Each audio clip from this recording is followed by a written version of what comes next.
بسم اللہ الرحمن الرحیم۔ پیارے ناظرین، عید اللہ تعالی کی طرف سے انعام اور خوشی کا دن ہے جو رمضان کے روزوں، نمازوں، دعاؤں اور صبر کے صلے میں عطا کیا گیا۔ حدیث مبارکہ کا مفہوم ہے، روزے دار کے لیے دو خوشیاں ہیں، ایک روزہ افطار کرتے وقت اور دوسری اپنے رب سے ملاقات کے وقت۔ صحیح بخاری مسلم۔ عید الفطر ان خوشیوں میں سے ہے جو اللہ کی رضا حاصل کرنے کے بعد بندے کو دنیا میں نصیب ہوتی ہے۔ دوستوں، جیسے جیسے عید کے دن قریب آتے ہیں تو مردے کیوں روتے ہیں اور یہ کیوں دعا کرتے ہیں کہ کاش کبھی بھی عید کا دن نہ آئے۔ پیارے دوست، عید کا دن خوشحالی کا دن ہوتا ہے۔ کبھی خوشی میں مصروف ہو کر آخرت کو بھول چکے ہو جاتے ہیں اور قبر کی زیارت آخرت یاد آتی ہے۔ اس لیے اگر کوئی انسان عید کے دن قبر کی زیارت کرے تو ٹھیک ہے، کوئی حرج نہیں، لیکن اس کو لازم اور ضروری سمجھنا صحیح نہیں۔ جیسے اگر کوئی انسان اس دن قبروں کی زیارت نہ کرے تو اس کو طعنے دینا یا اس کو حقیر سمجھنا یعنی گھٹیا سمجھنا ٹھیک نہیں ہے۔ پیارے دوستو، عید کا دن مسلمانوں کے لیے خوشحالی کا دن ہوتا ہے جو سال میں 2 بار ہمیں نصیب ہوتا ہے۔ پہلی خوشی اس کی یہ ہے کہ رمضان شریف کا مبارک مہینہ آیا، اس میں اللہ تعالی کی رحمتوں اور نعمتوں کی بارش ہوئی۔ آپ نے جی لگا کر مہینے بھر صبح سے شام تک اپنے رب کو اپنے آپ کو بھوکے پیاسے رکھا اور رات کو یاد الہی میں گزاری۔ اس کی خوشی میں رمضان المبارک کے ختم ہوتے ہی شوال کا پہلا دن آپ کے لیے خوشی اور انعام کا دن فکس کر دیا گیا ہے اور اس دن کو عید الفطر کہتے ہیں۔ روایت میں آتا ہے کہ جب عید الفطر کا دن آتا ہے، فرشتے راستوں پر کھڑے ہو جاتے ہیں اور آواز لگاتے ہیں، اے مسلمانوں کی جماعتوں، اپنے رب کریم کی طرف چلو، وہ تمہیں ایک اچھے کام کی ہمت اور حوصلہ دیتا ہے، پھر اس پر بڑا ثواب بھی عطا فرماتا ہے۔ تمہیں رمضان المبارک کی راتوں میں نماز پڑھنے کا حکم دیا اور تم نے نماز پڑھی، تمہیں دن میں روزے رکھنے کا حکم دیا، تم نے روزہ رکھا، اپنے آپ کو کھانے پینے اور ہر برائی سے دور رکھا، تم نے اپنے رب کے حکم کو مانا، اب تم اس کا انعام حاصل کرو۔ جب نماز عید ختم ہو جاتی ہے تو فرشتے آواز لگاتے ہیں، خوش ہو جاؤ کہ تمہارا پروردگار عالم نے تمہاری مغفرت فرما دی ہے، اب تم خوشی اپنے گھروں کی طرف لوٹ جاؤ۔ اس لیے اس دن کو انعام کرام کا دن کہا جاتا ہے۔ اور جب نبی کریم صلی اللہ علیہ وآلہ وسلم مکہ مکرمہ سے ہجرت کر کے مدینہ منورہ پہنچے تو مدینہ کے لوگ سال میں 2 میلے کیا کرتے تھے۔ جب حضور اقدس صلی اللہ علیہ وآلہ وسلم نے دریافت کیا یعنی پوچھا کہ یہ کیا ہے تو انہوں نے کہا کہ یہ رسول اللہ صلی اللہ علیہ وآلہ وسلم زمانہ جاہلیت میں ہم ان دونوں خوشی مناتے ہیں۔ حضور اقدس صلی اللہ علیہ وآلہ وسلم نے ارشاد فرمایا، اللہ تعالی نے ان کے بجائے ان سے بہتر 2 خوشی منانے کے لیے تمہیں عطا فرمائے ہیں، ایک عید الفطر اور دوسرا عید الاضحیٰ ہے۔ عید کے دن 2 رکعت نماز واجب ہے، جسے عید کی نماز کہا جاتا ہے۔ جن لوگوں پر جمعہ کی نماز فرض ہے انہیں پر عید کی نماز واجب ہے، اور جو شرطیں جمعہ کی نماز کی ہیں وہی عید کی نماز کی ہیں، مگر عیدین میں نماز کا خطبہ نماز کے بعد پڑھا جاتا ہے اور پڑھنا اور سننا سنت مؤکدہ ہے، اور عید کی نماز کے لیے اذان اور تکبیر نہیں بلکہ سورج نکلنے کے بعد سب مسلمان ایک جگہ جمع ہوں، جب سب جمع ہو جائیں تو امام ان کو 2 رکعت نماز پڑھائے اور ہر رکعت میں 3 سے زائد تکبیریں کہی جائیں، اور زائد تکبیروں کا کہنا امام اور پیچھے پڑھنے والوں پر دونوں پر واجب ہے۔ اس کے بعد امام ممبر پر کھڑے ہو کر خطبہ پڑھے۔ اب عید کی نماز ادا کرنے کے بعد سب مسلمان ایک دوسرے کو عید کی مبارکباد دیتے ہیں اور خوشیاں مناتے ہیں۔ اب بات یہ ہے کہ عید تمام جیتے جاگتے انسانوں کے لیے تو خوشی کا دن ہے، لیکن مردوں یہ کیوں کہتے ہیں کہ کاش کبھی بھی عید نہ آئے؟ ہم لوگ تو عید کی خوشیاں منا رہے ہوتے ہیں، لیکن مردے عید کے آنے کا غم کیوں مناتے ہیں؟ پیارے ناظرین، کچھ مردے ایسے ہیں جو عید کے آنے پر بہت دکھ میں آ جاتے ہیں اور بہت مصیبت ان پر آنے والی ہوتی ہے، اور اس کی وجہ سے وہ لوگ بہت پریشان ہوتے ہیں۔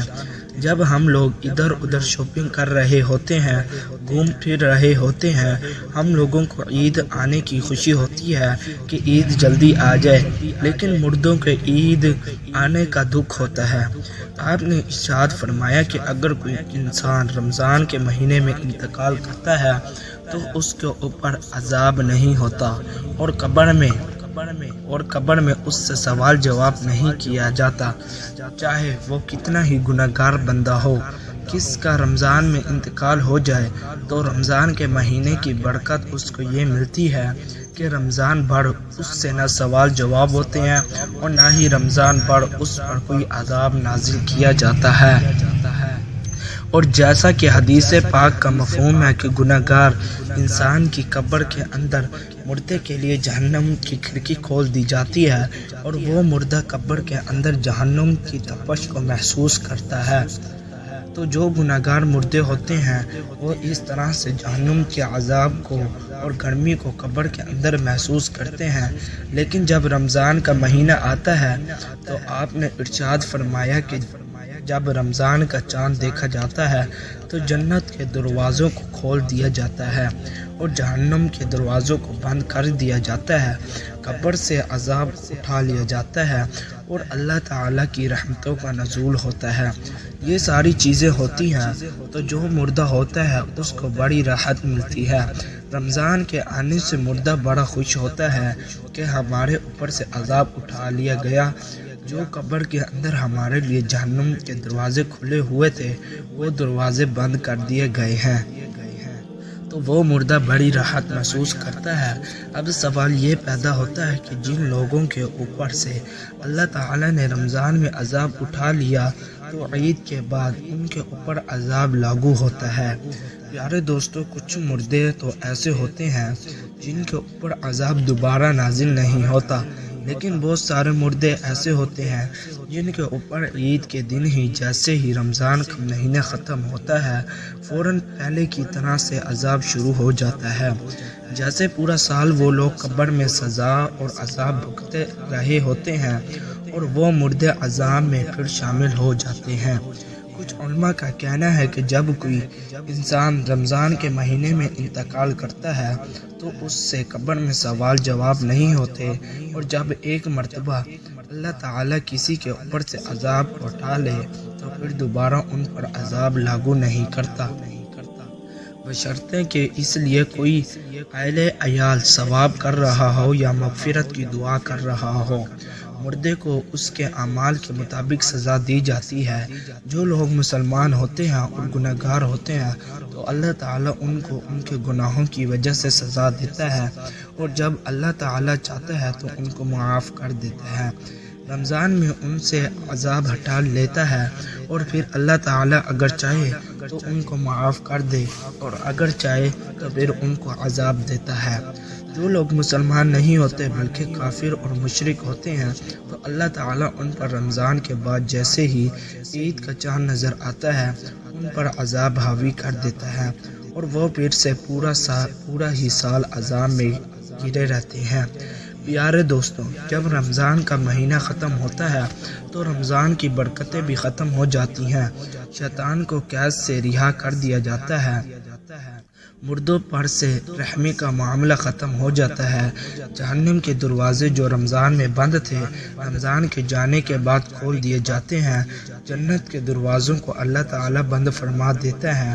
ان سب باتوں کا مردوں کو معلوم ہوتا ہے تو رمضان کے جانے سے قبر والے یہ سوچتے ہیں کہ اب رمضان جا رہا ہے اور پھر جیسے ہی عید آئے گی اس کے بعد ہم پر عذاب کو پھر سے حاوی کر دیا جائے گا، جس کی وجہ سے وہ غمگین ہو جاتے ہیں اور روتے ہیں۔ رمضان بھر تو مرحومین کی عید ہوتی ہے کہ ان پر کوئی عذاب نہیں ہوتا، ہم لوگ رمضان کے آخری عشرے میں جب اپنی مغفرت کی دعائیں اللہ رب العالمین سے کر سکتے ہیں تو پھر ہم نے اپنے مرحومین کے لیے بھی زیادہ سے زیادہ ایصال ثواب کرنا چاہیے، اور صرف اپنے ہی مرحومین کے لیے نہیں بلکہ تمام مؤمنین، مؤمنات، مسلمین اور مسلمات کو یاد رکھنا چاہیے اور ان کے لیے بھی مغفرت کی دعا کرنی چاہیے۔ دوستوں، اب ہم آپ کو بتاتے ہیں کہ آخر مسلمان عید الفطر مناتے کیوں ہیں، عید کا اہتمام کیا ہے اور عید ہمیں کیا پیغام دیتی ہے۔ ناظرین، سب سے پہلے ہم اہم بات کرتے ہیں کہ عید کیوں منائی جاتی ہے۔ پیارے دوستوں، رمضان کا مہینہ اسلامی کیلنڈر کے حساب سے 9واں مہینہ ہے، جو سب سے مبارک اور پاک مہینہ ہے، اور یہ خوب عبادت کرنے کا مہینہ ہے۔ رمضان کے مہینے کے بعد اگلے مہینے یعنی کہ 10ویں مہینے کے پہلی چاند کی رات بھی عید کی رات ہوتی ہے۔ چاند دکھائی دینے کے بعد عید کا اعلان کر دیا جاتا ہے۔ دوستو، عید الفطر عبادت اور اللہ تعالیٰ کی طرف سے انعام کا دن ہے۔ اس دن مسلمان اللہ تعالیٰ کا شکر ادا کرتے ہیں کہ اللہ نے ہمیں روزے رکھنے کی توفیق دی، طاقت دی اور ہم کو گناہوں سے محفوظ رکھا۔ ناظرین، رمضان کے مبارک مہینے میں ہی قرآن پاک نازل ہوا تھا۔ مسلمان عید کے دن اس بات کی بھی خوشیاں اور جشن مناتے ہیں۔ رمضان کے پورے مہینے میں مسلمان روزہ رکھتے ہیں، اللہ تعالیٰ کی عبادت کرتے ہیں اور کامیابی حاصل کرتے ہیں۔ عید اس بات کا بھی جشن ہے۔ قرآن پاک کے مطابق رمضان کے مہینے میں روزہ رکھنے کے بعد اللہ تعالیٰ اپنے بندوں کو بخشش اور انعام دیتا ہے، اس لیے اس دن کو عید کہتے ہیں۔ بخشش اور انعام کی اس عید کو عید الفطر بھی کہا جاتا ہے۔ دوستو، سب سے پہلے عید اللہ کے پیغمبر حضرت محمد مصطفیٰ صلی اللہ علیہ وسلم نے سن 74 ہجری میں جنگ بدر کی جیت کے بعد منائی تھی۔ حضور صلی اللہ علیہ وسلم نے بدر کی جنگ میں دشمنوں کو شکست دی اور اس خوشی میں عید منائی تھی۔ ناظرین، اب بات کرتے ہیں کہ عید الفطر ہمیں کیا پیغام دیتی ہے۔ اللہ تعالیٰ کا حکم ہے کہ جس طرح سے تم عید کے دن ایک دوسرے سے پیار اور محبت سے ملو، ویسے ہی تم لوگوں کے ساتھ پیار اور محبت کے ساتھ پیش آؤ اور عید کے دن غریبوں کی مدد بھی کرو۔ دوستو، عید پر ایک خاص رقم غریبوں اور ضرورت مندوں کو دی جاتی ہے، جس سے زکوٰۃ کے نام سے جانا جاتا ہے۔ مسلمان اس رقم کو ایسے غریبوں اور مزدوروں کو دیتے ہیں جن کے پاس کچھ بھی نہیں ہوتا۔ مسلمانوں کو اس دن غریبوں کی مدد کرنی چاہیے۔ ناظرین، اللہ کے پیغمبر حضرت محمد مصطفیٰ صلی اللہ علیہ وسلم بڑی ہی سادگی سے عید منایا کرتے تھے۔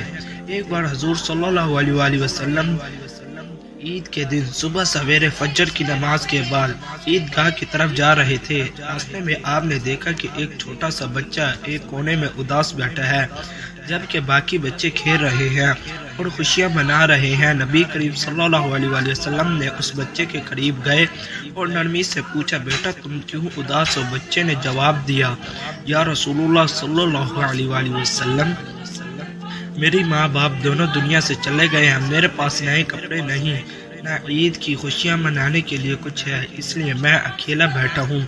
یہ سن کر حضور صلی اللہ علیہ وسلم کے آنکھوں میں آنسو آ گئے۔ آپ نے اس بچے کا ہاتھ پکڑا، اسے اپنے گھر لے گئے، اسے نہلایا، صاف ستھرے کپڑے پہنائے، کچھ کھانے کو دیا اور فرمایا، آج سے میں تمہارا باپ ہوں اور عائشہ تمہاری ماں ہے۔ پھر آپ صلی اللہ علیہ وسلم اس بچے کو اپنے ساتھ لے کر عیدگاہ گئے۔ جب دوسرے بچوں نے اسے نبی پاک صلی اللہ علیہ وسلم کے ساتھ خوشی سے آتے دیکھا تو وہ حیران رہ گئے اور وہ بچے سب سے زیادہ خوش نظر آنے لگا۔ تو ناظرین، انسان دنیاوی لالچ سے دور ہو کر سیدھے اور صحیح راہ پر چل پڑے۔ آخر میں اللہ تعالیٰ سے دعا ہے کہ اللہ تعالیٰ ہم نے نیک کام کرنے کے اور گناہوں سے بچنے کی توفیق عطا فرمائے اور ہمیں اپنے مرحومین کے لیے زیادہ سے زیادہ صالح ثواب کرنے اور ان کے لیے مغفرت کی دعا کرنے کی توفیق عطا فرمائے۔ آمین ثم آمین۔ پیارے دوستو، آج کی اس ویڈیو میں بس اتنا ہی۔ ہماری آج کی یہ ویڈیو آپ کو کیسی لگی؟ ویڈیو اچھی لگی ہو تو ہمارے چینل کو ضرور سبسکرائب کریں اور اپنی رائے کا اظہار کمنٹ میں ضرور کیجیے گا۔ اللہ حافظ۔